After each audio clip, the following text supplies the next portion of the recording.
Hello, and welcome to a word of hope for the Feast of St. Mark. I just want to say that on this day we've invited another preacher to join us, Father Chuck Dom, who's been with the province for a good number of years and who heads up the Domestic Violence Outreach Program for the Archdiocese of Chicago.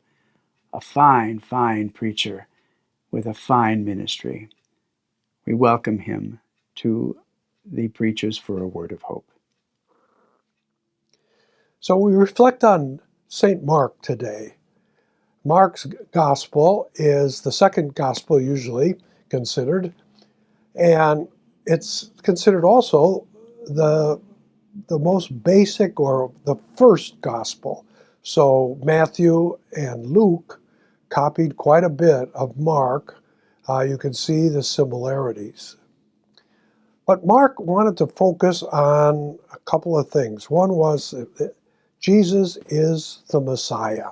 He is the one that the Jewish people have been waiting for centuries. So his whole first part of the gospel is about that. In fact, in the very first line of his gospel, you can see where he says, "The beginning of the good news about Jesus Christ, the Son of God." As in the book of Isaiah the prophet, "Look, I am going to send my messenger before you. He will prepare my way." So we know that that's what he was about. Jesus is the Son of God and the Messiah. So in that whole first part of the gospel, he gives a lot of miracle stories. Jesus is a healer and a teacher. And we commonly think of St. Mark as the gospel of miracles. But then in the middle of the gospel, he pulls the apostles aside and he says, "Who do you say that I am?" And Peter classically responds, "You are the Son of God."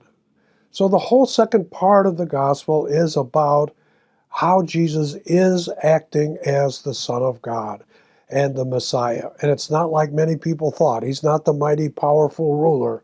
He's rather the humble servant.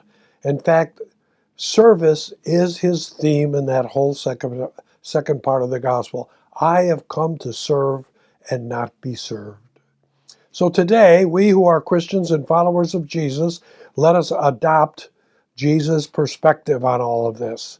We have not come to be served, but we are to serve one another, our families, our children, our communities, our church, our country, and even the world. We are servants of the Lord.